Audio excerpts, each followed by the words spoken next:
Gostaria de dar boas-vindas e boa noite para todos. O tema da live de hoje, né, é a questão da gestação, né, no mundo do trabalho, na relação de trabalho. Sabemos que não é fácil, né, a conciliação da vida, né, de ser mães e de gestar uma vida, né, no ventre, e trabalhar, né, manter o seu contrato de trabalho ativo. Mas existem regras na nossa legislação que buscam exatamente conciliar essas duas coisas. É algo extremamente importante, né? O direito à maternidade, que está na nossa Constituição Federal, inclusive para a perpetuação da nossa espécie. A nossa espécie humana, de forma alguma, pode ser ameaçada em razão da presença tão importante presença das mulheres no mundo do trabalho. Então, é exatamente na tentativa de conciliar esses direitos que a legislação trabalhista vem regulamentar essa matéria. E é esse o nosso objeto de exposição do dia de hoje. Perfeito, doutor Alexandre. Bom, pessoal, eu sou o Pedro Molina, sócio do Alexandre. Vou fazer uma breve apresentação aqui do nosso escritório, do Academia de Advogados Trabalhistas, antes da gente adentrar no tema. Estamos aqui também com a doutora Damares, que é associada do escritório, vai também falar um pouco aí sobre o tema. Eu sou o Pedro Molina, sou sócio do Academia de Advogados, sou especialista em Direito e Processo do Trabalho pela Mackenzie. Vou passar a palavra agora ao Alexandre para ele se apresentar. Eu sou Alexandre Crista, graduado também em Direito pela Universidade Presbiteriana Mackenzie e especialista em Direito do Trabalho pela Anhanguera LFG. Se vocês estiverem vendo aqui os slides, tem uma foto da nossa equipe. A doutora Damares está aqui com a gente quando tiramos essa foto, ainda não integrava como associada, mas hoje em dia está com a gente. Vamos atualizar posteriormente essa foto. E, enfim, no escritório, a principal área do escritório é a área trabalhista. A gente tem o foco principal em pessoas físicas e nós temos o diferencial no escritório que a gente dá muito foco na resolução do conflito por intermédio da negociação, né? Sempre que o cliente nos autoriza a negociar valores com a empresa, a gente sempre tenta encerrar aquele conflito da forma mais rápida possível por intermédio de um acordo, né? E quando não é possível o acordo, aí a gente, de fato, toca o processo trabalhista até o final. Temos também no escritório a área previdenciária, onde a gente realiza contagem de tempo de aposentadoria, pedidos de auxílio-doença, pensão por morte e aposentadoria por invalidez, dentre diversos outros pedidos relativos ao INSS. E agora, então, a gente vai adentrar no tema. Pode iniciar, doutora Damares. Sim, nós vamos falar um pouco, né, sobre a proteção da gestante, especificamente no aspecto do direito do trabalho, o direito do trabalho que, em sua essência, né, tem como sua essência a proteção do trabalhador, e é justamente nesse cenário que a gestante se enquadra, né, num cenário aí de proteção. E a lei, ela traz uma série de medidas, de direitos e garantias que devem não só serem respeitados, mas também cumpridos, né, pelo empregador. E qual seria o objetivo da lei? O objetivo é a proteção do direito à vida, né, o direito à vida que é consagrado pela Constituição Federal. Ouso dizer que seria o principal entre os direitos fundamentais, afinal, os demais direitos decorrem exatamente da proteção do direito à vida, né? E essa proteção, ela visa resguardar não só a mãe, mas também o bebê antes mesmo de seu nascimento, né? A lei trata como nascituro, o bebê antes do nascimento, justamente porque o nosso Código Civil brasileiro, ele resguarda, né, desde a concepção, aí o que seria o início, quando se dá o início da personalidade civil, por isso que a lei põe a salvo, né, os direitos do bebê. E essa proteção, ela se dá não só para a gestante que já está empregada, essa proteção, ela ocorre antes mesmo, né, durante um processo de seleção, durante uma busca por emprego, por exemplo, né, a lei, ela traz algumas medidas medidas para que a gestante ela não sofra nenhuma medida discriminatória pelo fato de sua gestação, né? Então, isso significa que o empregador, ele não pode exigir, por exemplo, um exame de sangue, um teste de gravidez, para saber se a candidata está grávida, sob pena, inclusive, de responder por conduta discriminatória, né? Essa previsão está contida tanto na consolidação das leis do trabalho, como na Lei 9.029, que proíbe, entre, né, outras práticas discriminatórias, a questão também da gravidez, e na Organização Internacional do Trabalho, né, nós temos uma convenção aí que trata especificamente sobre os princípios e os fundamentos do direito do trabalho, né, e a prática de conduta discriminatória é considerada, inclusive, como crime, né? E essa exigência como condição prévia do empregador de saber se a candidata está ou não gestante é considerada pelos tribunais como um ato que causa constrangimento e que afeta diretamente a honra da gestante, né? Com isso, a lei ela pretende evitar a discriminação da mulher no mercado de trabalho, sobretudo em razão da maternidade. A gente sabe que nos dias atuais nós já tivemos bastante mudanças em relação à inserção da mulher no mercado de trabalho, mas que ainda nós temos uma situação de desigualdade muito grande quando comparada com os homens, e essa situação de desigualdade fica ainda maior quando comparada com a gestante, né? Eu trouxe aqui um julgado bastante interessante que relata bem o que estamos falando. Nesse caso em específico, a empresa exigiu da candidata de emprego uma série de exames. Dentre esses exames, um teste de gravidez, né? Claramente foi considerada aqui como uma conduta discriminatória, e a empresa acabou sendo condenada ao pagamento de uma indenização aí de R$25 mil para a trabalhadora. Perfeito. Só complementar, gostaria de complementar ainda na admissão o porquê, né, dessa não discriminação. Então, se a mulher está em busca de uma oportunidade no mercado de trabalho, certamente é porque ela precisa desses recursos financeiros. E ainda mais, ela precisa ainda mais desses recursos financeiros para garantir a viabilidade dessa nova vida, né? Então, exigir da mulher o exame de gravidez, né, na admissão, seria uma conduta discriminatória, exatamente porque iria de frente, né, de encontro com essa garantia da viabilidade dessa nova vida. Pode passar. Legal. Vamos falar um pouquinho sobre o ambiente de trabalho, né? E sobre as atividades, né? O que acontece se a atividade que a mulher executa no seu trabalho não for recomendada para gestantes, né? A gente tem o artigo 392, parágrafo 4º, né, da CLT, que diz que é garantido a empregada durante a gravidez, sem prejuízo dos salários e demais direitos, a transferência de função, quando as condições de saúde o exigirem, assegurada a retomada da função anteriormente, logo após o fim da licença maternidade, logo após o retorno. Então, a primeira coisa é a tentativa de transferência de função, né?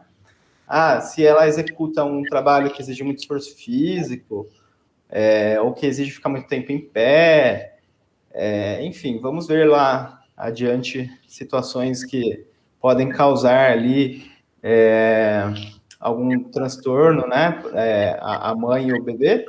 Primeira coisa é tentar transferir para uma função, né, mais que exija menos fisicamente, né, da mãe, tá bom? Pode continuar. Mediante atestado médico, a mulher grávida é facultado romper o compromisso resultante de qualquer contrato de trabalho, desde que esse seja prejudicial à gestação. Então, dentre os direitos de resistência, né, que existem no direito do trabalho, está o da mulher grávida de até romper, né, o contrato de trabalho, se ela entender que aquela atividade está sendo prejudicial à sua gestação, tá bom?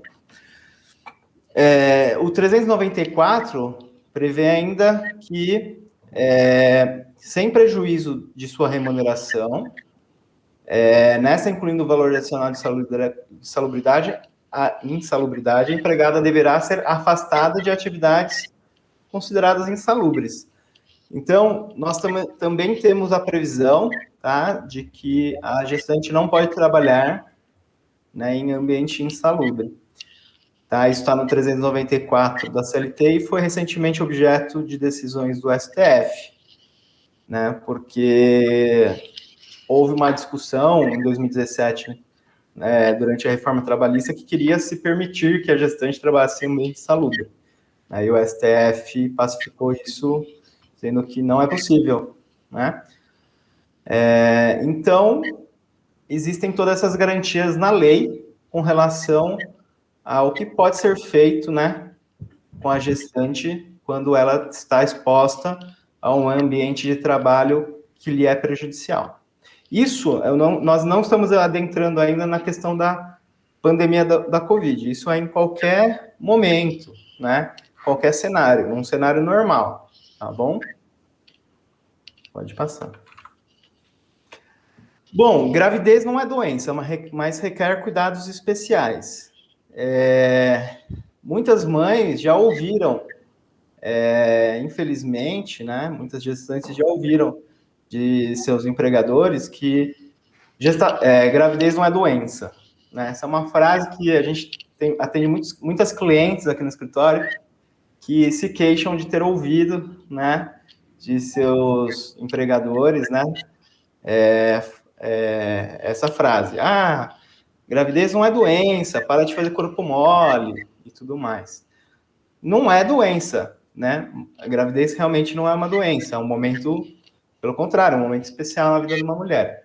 Mas que causa, sim, né, transtornos físicos. Então, nós trouxemos aqui alguns exemplos. Náusea, vômitos, são sintomas previsíveis durante a gravidez e afetam até 80% das gestantes, principalmente no primeiro trimestre. Também, sonolência e fadiga nos 3 primeiros meses é muito comum em razão do nível de progesterona, né, e da aceleração do metabolismo. Então, não é possível que um empregador cobre a mesma produtividade, né, de uma gestante do que de uma trabalhadora não gestante. Pode continuar.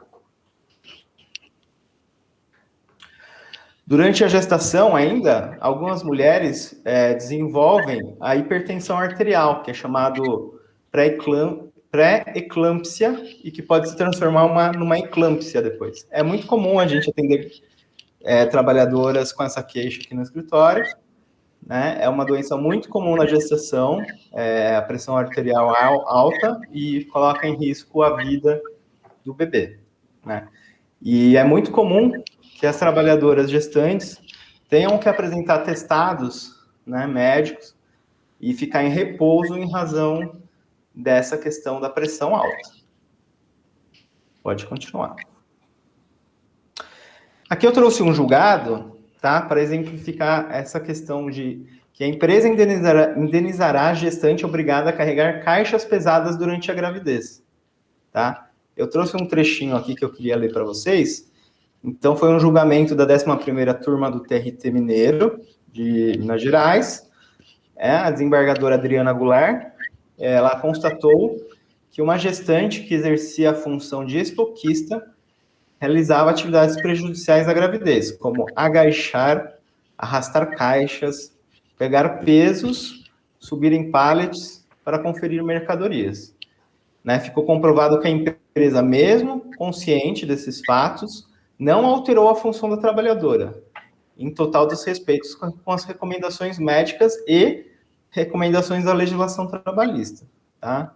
Por essa razão, né, essa juíza, então, condenou a empresa ao pagamento de R$20 mil por indenização por danos morais. Bom, vamos falar um pouquinho do pré-natal agora.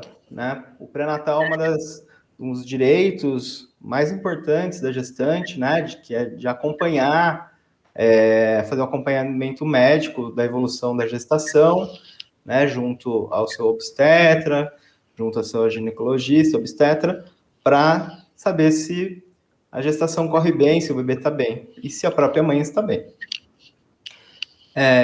O artigo 392 da CLT, no parágrafo 4º, prevê que é garantido ao empregado durante a gravidez, sem prejuízo dos salários, a dispensa no horário de trabalho pelo tempo necessário à realização de, no mínimo, 6 consultas médicas e demais exames complementares. Eu grifei exames complementares aqui, porque nós que já acompanhamos a gestação de nossas esposas, sabemos que são muitos exames complementares, né? Só de ultrassom obstétrico durante a gravidez são inúmeros, né? Então, isso requer realmente que a gestante tenha a compreensão do seu trabalhador de que ocorrerão ausências, né? Para que ela possa realizar esses exames.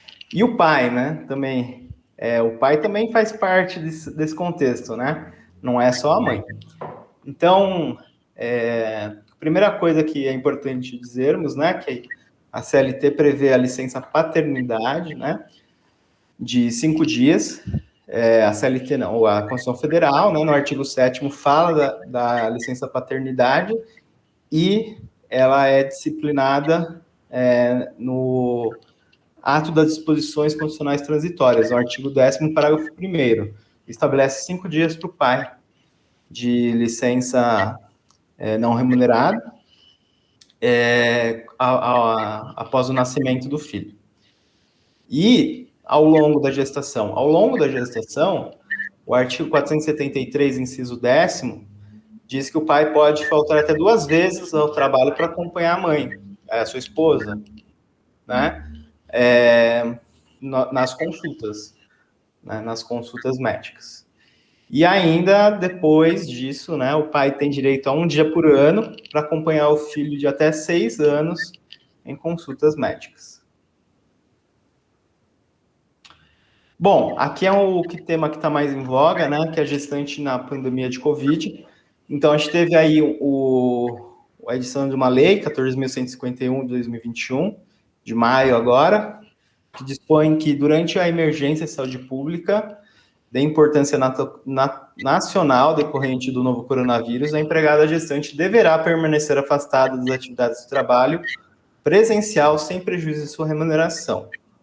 Então, a lei fala sem prejuízo da remuneração, que a gestante tem que ser imediatamente afastada por uma questão de proteção dela e do nascituro, né, que ainda não tem imunidade ao vírus, portanto, estão numa situação de risco no ambiente de trabalho, e como a Constituição Federal prevê uma proteção especial à gestante, né, porque, vamos dizer assim, a gestante representam 2 pessoas, né, então são 2 vidas ali em risco, né, numa situação em que todo o organismo da gestante está numa situação diferenciada, né, organicamente ali, biologicamente. Então, preferiu-se, né, afastar todas as gestantes de imediato, né, do ambiente de trabalho, sem prejuízo da remuneração. Houve muita polêmica, né? Mas quem que vai pagar os salários da gestante? É o INSS? Elas vão receber auxílio emergencial? Vai ser via suspensão de contrato de trabalho? Como que vai ser isso? Isso tudo ainda está em discussão, mas o que se sabe é que a lei fala sem prejuízo de remuneração. Remuneração é salário. Remuneração não é benefício previdenciário, remuneração não é auxílio emergencial, né? Então, cabe ao empregador continuar pagando os salários da gestante, mesmo afastada das suas atividades, né? E depois, né, existe a discussão se isso vai ser ressarcido ou não pela União. Não sei se o doutor Pedro quer falar alguma coisa sobre isso. Sim, essa lei ela tem gerado muitas dúvidas, né? A gente até recebeu aqui no chat da live acredito que foram 2 dúvidas referente a essa lei que eu gostaria de pontuar, que o doutor Alexandre já falou, mas só para complementar. Tem uma dúvida se, na prática, quem paga o salário, essa remuneração é a empresa ou o INSS. Como o doutor Alexandre falou, a lei não está falando aqui de benefício previdenciário, de afastamento perante o INSS, está falando de afastamento das atividades presenciais, sem prejuízo da remuneração. Então, eu entendo que, se for possível ela trabalhar no teletrabalho, no home office, a empresa pode continuar exigindo o trabalho dela, mas de forma remota. Então, não pode trabalho presencial na empresa, mas remotamente sim. Se não for possível, a empresa vai ter que, mesmo assim, manter ela em casa e pagar a remuneração dela. O que se tem visto, mas que ainda não há um entendimento majoritário, consolidado, é algumas empresas entrando contra o INSS para ver ressarcido esses valores que ela teve que pagar a título de remuneração, alegando que não tinha como ela fazer remotamente as suas atividades. E já existe, eu posso até depois disponibilizar aqui, decisão de primeira instância, concedendo à empresa o direito de compensar aquilo que ela deve para o INSS dessa remuneração que ela pagou para a gestante. Então, a gente já tem algumas decisões nesse sentido, nos casos em que a empresa comprovou que era impossível o trabalho remoto. Então, a gente já tem decisões nesse sentido. Mas, para a gestante, é sempre a empresa que vai ter que pagar o salário dela. E depois a empresa que vai se ver com o INSS. Daí a gente vai ver como os tribunais vão decidir. Mas, para a gestante, quem vai pagar, independentemente se isso se entender que é um dever do INSS ou não, para a gestante, quem vai pagar é a empresa, segundo essa lei. Tá? Teve uma outra dúvida, se teria uma data limite, alguém aqui falou que poderia ser só até o dia 25 de agosto. A lei não fala, a lei só diz que durante a emergência de saúde pública de importância nacional. Então, ela se utiliza aqui de termos bem abstratos, né? O que seria essa emergência de saúde pública? Né? Até quando ela vai? Mas é claro que, no atual momento, a gente ainda está nela, né? Então, essa lei, ela se aplica e não vislumbro na lei uma data limite ainda previsível. Tá? Ainda referente à lei, não sei se o doutor Alexandre, a doutora Damares querem complementar algo. Não, está perfeito. Concordam. Estamos acordes até aqui. Tá. Teve uma pergunta se grávida pode voltar ao trabalho após a segunda dose da vacina. A lei não excepciona, né? A lei não fala que se estiver vacinada, que poderia, então, exigir que ela voltasse ao trabalho presencial. Ela fala expressamente que empregada gestante deverá permanecer afastada das atividades de trabalho presencial. Então, interpretando a lei aqui, a gente não sabe ainda como os tribunais vão decidir, não deu tempo ainda, mas interpretando aqui a letra da lei, me parece que, mesmo após a segunda dose, não pode não pode permitir que a empregada gestante trabalhe presencialmente. Até porque ainda estão sendo feitos estudos, né, se essa imunidade vai passar para o bebê ou não, se passa pelo bebê ou não, né, já tem alguns estudos que parece que avaliaram que sim, né, mas isso ainda é tudo muito, está em estudo, né, então eu acredito que enquanto a ciência, né, não tiver uma resposta de que se os bebês realmente estão imunizados em razão da vacina que a mãe tomou, né? Enquanto a ciência não der essa resposta, né? Eu acredito que não cabe aos empresários ou aos empregados decidirem, né? É necessário aguardar a regulamentação e uma decisão aí dos órgãos oficiais. Perfeito. Eu acho que, referente a essa lei, esses eram os pontos principais. Vamos falar um pouquinho, né, dos direitos após o nascimento da criança. Agora nós já estamos falando da mãe, né? A mãe ela tem o direito à licença maternidade, claro que não só a mãe, né, mas nós estamos falando da gestante, agora passamos para a condição de mãe, né? Nós temos o direito à licença maternidade pelo período de 120 dias. Esse período ele pode ser estendido por mais 60 dias para as empresas que fazem parte do programa de Empresa Cidadã, né, que é um programa de incentivo fiscal para algumas empresas. O início desse afastamento, ele não necessariamente vai ocorrer a partir do momento que a mulher vier a dar à luz, né? Ele pode ocorrer entre o 28º dia antes do parto e até a ocorrência do parto. A lei, ela resguarda também 2 períodos de repouso, de 2 semanas cada, antes e depois do parto, claro que mediante apresentação de atestado médico, avaliação do médico, e a empregada, ela deve notificar o seu empregador, né, do início, com o atestado médico, do início do seu afastamento. A lei, ela resguarda também a possibilidade, o recebimento, o direito à licença maternidade, para os casos de bebê prematuro, né, ou por casos de parto antecipado. A gente sabe que os médicos, eles fazem uma previsão de que data provavelmente o bebê vai nascer, né, mas a gente não sabe ao certo, principalmente quando nós temos os casos, né, do parto antecipado. Então, a lei ela também resguarda igualmente o direito à licença maternidade. Esse benefício, ele também é estendido aí à mãe adotante ou à mãe que obtiver a guarda judicial para fins de adoção da criança ou do adolescente, né? E durante o período de afastamento, a empregada, ela passa a receber um salário maternidade. E esse salário, ele tem que ser igual à remuneração que ela recebia anteriormente ao seu afastamento. Então, é como se ela estivesse trabalhando, né? Ela tem que receber igualmente seu salário, os benefícios, vale-refeição, vale-alimentação. A gente recebe bastante dúvidas acerca disso. Inclusive, os depósitos de FGTS, né, precisam ser depositados. Eu trouxe um julgado que ressalta esse direito do recebimento de salário maternidade, né, e deve corresponder aí à remuneração integral que a empregada anteriormente recebia.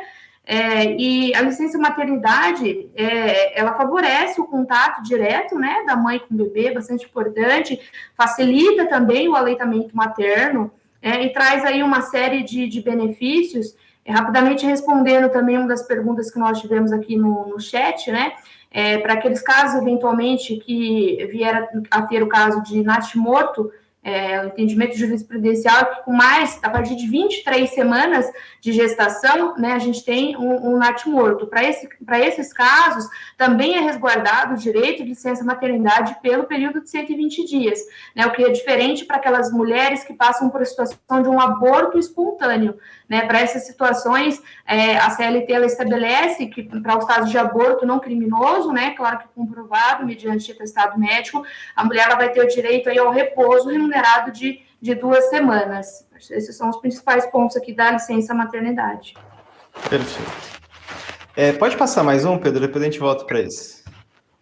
Tá, então, vou falar uma novidade aqui para os empresários, principalmente, né? Nós temos que fazer aqui um paralelo com a biologia para dizer que nós somos mamíferos, né?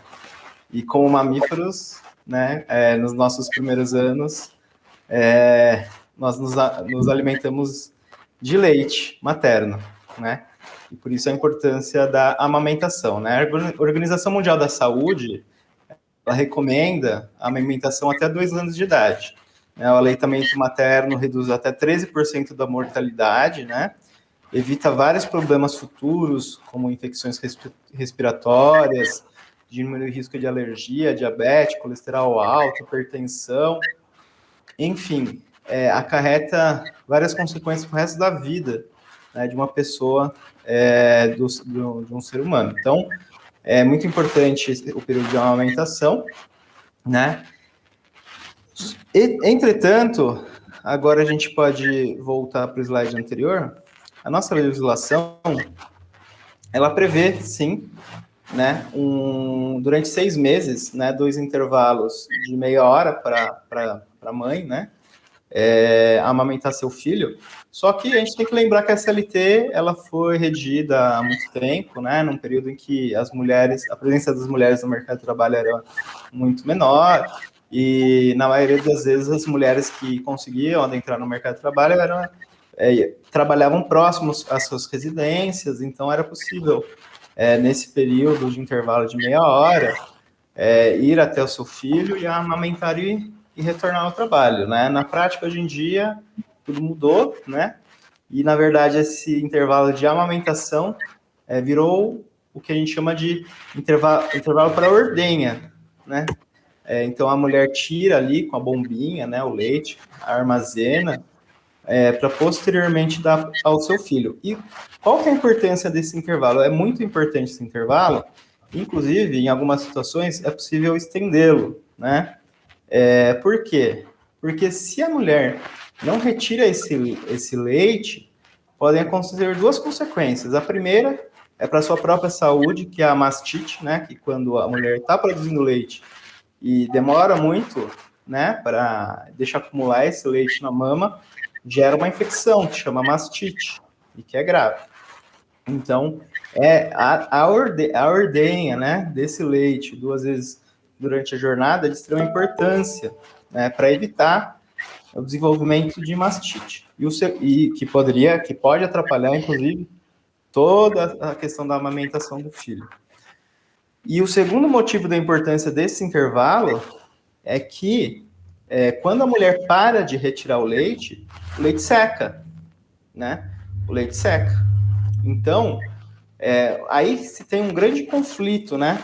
Que é o seguinte, com 6 meses, esse intervalo ele é previsto até os 6 meses, né?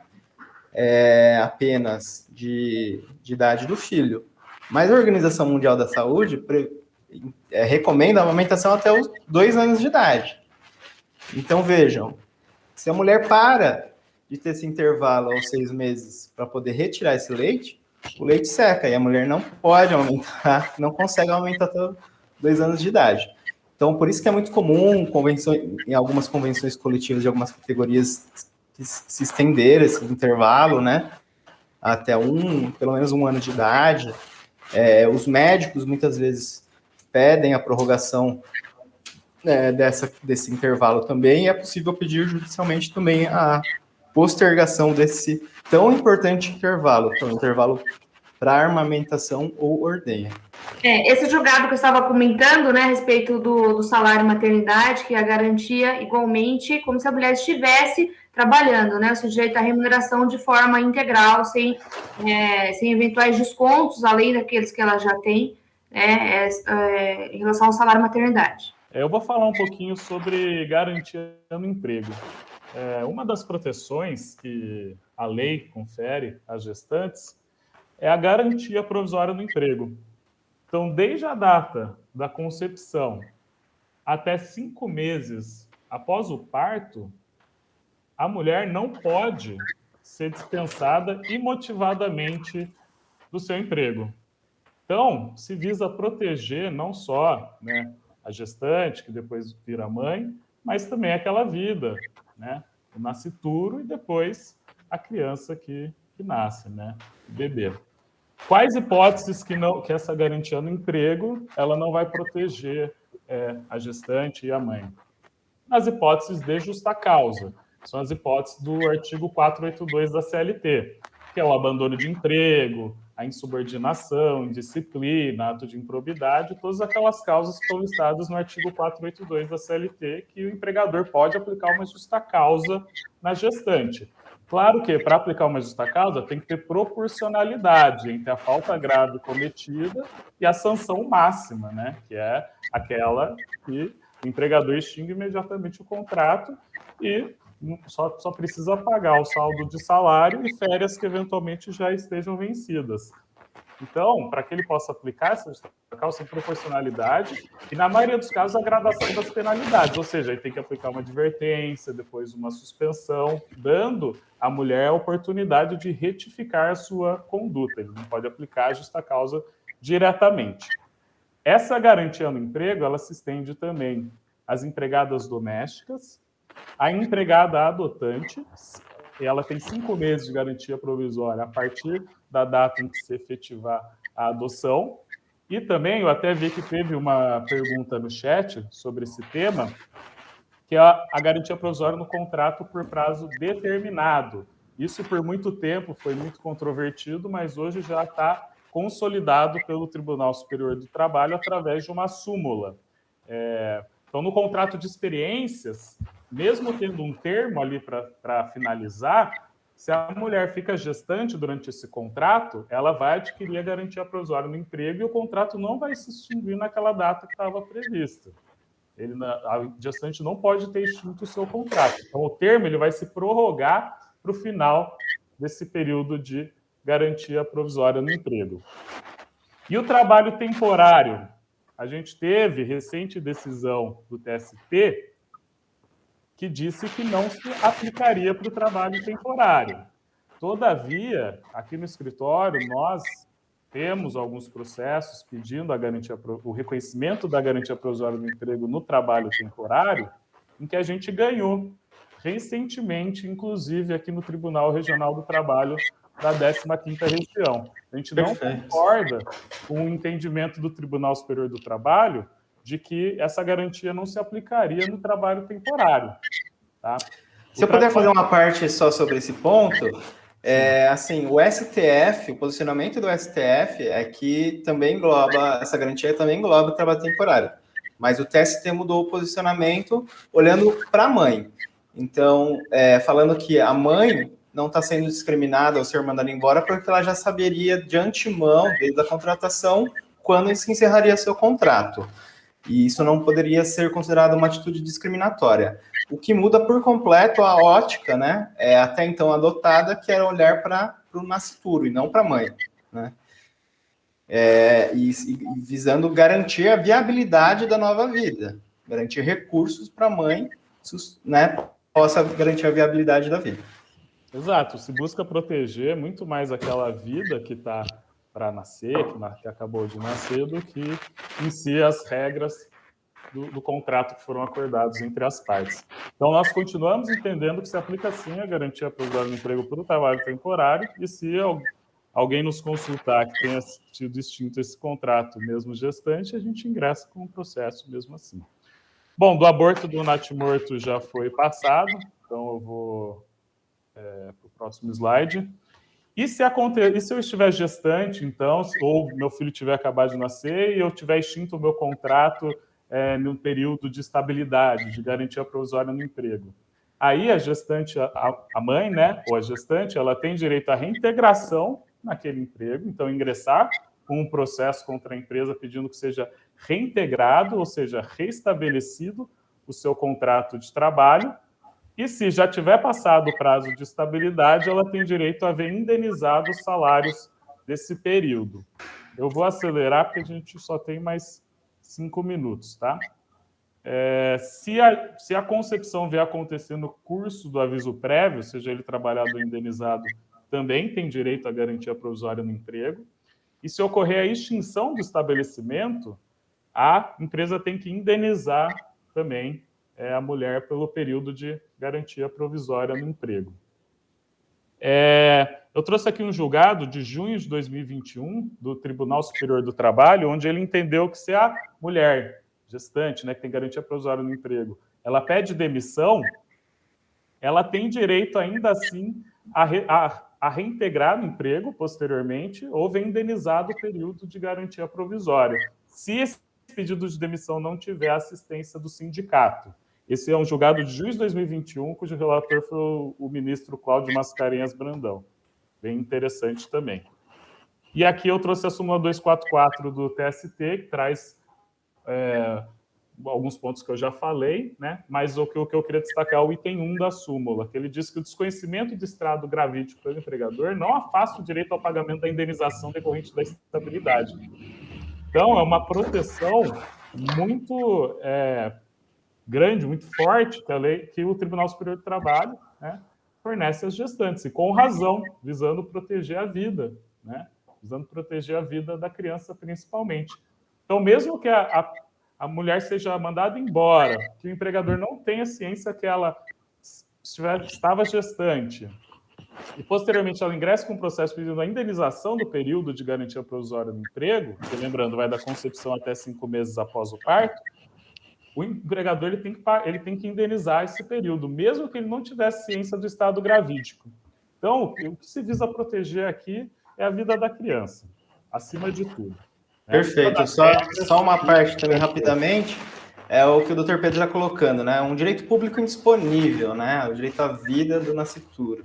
Então, nem a mãe pode abrir mão desse direito, né? Então, se ela pede a demissão, como ele colocou no slide anterior, sem ter conhecimento, ela pode pedir reintegração. Se ela foi mandada embora sem o conhecimento do estado gravídico pelo patrão, também pode ser reintegrada. Perfeito. Deixa eu passar aqui para o próximo slide. Algo que também tem gerado muita controvérsia é se após a dispensa, no exame demissional, se pode exigir exame de gravidez da mulher. Porque a lei, ela fala que você não pode exigir como condição na admissão e como condição para permanência no emprego, mas já mandei ela embora. E eu quero me resguardar que ela não está gestante, para não ter que indenizar esse período, para saber se ela tem garantia provisória no emprego. O TST entendeu, em junho de 2021, ou seja, a decisão do mês passado, que não gera dano moral essa exigência do exame de gravidez após a dispensa, no exame demissional. Aqui, só uma ressalva, que o ministro Maurício Godinho Delgado, que é um grande doutrinador de direito do trabalho, ele foi contra. Ele entende que não pode, mesmo no exame demissional, pedir exame de gravidez.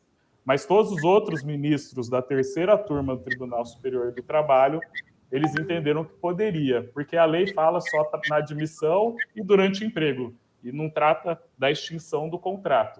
Claro que não pode exigir antes, né? Exigir para depois dispensar, mas já dispensou, e como forma de se resguardar após a dispensa, pediu o exame de gravidez, o TST entendeu na sua maioria que poderia, que essa exigência ela é válida do empregador, não gerando um dano moral. É um ponto bem polêmico, né? Mas foi a forma que o Tribunal Superior do Trabalho decidiu. Eu acho que os pontos principais eram esses. Se cair, a gente está com o limite pelo Google Meet, então agradecer a presença de todo mundo. Está aqui numa terça-feira à noite fria. Muito obrigado.